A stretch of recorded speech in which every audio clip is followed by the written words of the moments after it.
সেদিন চৈত্র মাস তোমার চোখে দেখেছিলেন আমার সর্বনাশ। স্টার জলসার জনপ্রিয় ধারাবাহিক বরণ ধারাবাহিকের আগামী পর্বে দেখা যাবে রুদ্রিকের প্রশ্ন, ভালোবাসার মানুষ ছুঁলে কি হয় তিথি?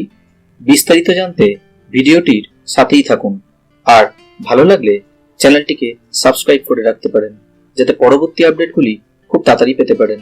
অনেক প্রশ্ন নিয়ে আয়নার সামনে দাঁড়িয়ে থাকা রুদ্রিক একা একা নিজের সাথেই কথা বলতে থাকে।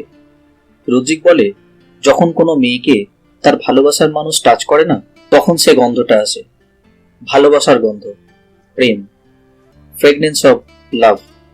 আর সেই সময় তিথি আড়াল থেকে সব শুনতে পায় যে রুদ্রিক একা একা আয়নার সামনে দাঁড়িয়ে তার ভালোবাসার কথা বলছে। তিথি বলে, বাবা, আয়নার সামনে দাঁড়িয়ে একা একা কি বিড়বিড় করছেন, চলুন নিচে সবাই খেতে ডাকছে। তাহলে বন্ধুরা, এবার কি আস্তে আস্তে কাছে আসছে রুদ্রিক তিথি? কি হতে চলেছে বরণের আগামী পর্বগুলি? জানতে হলে আপডেটগুলি ফলো রাখতে ভুলবেন না।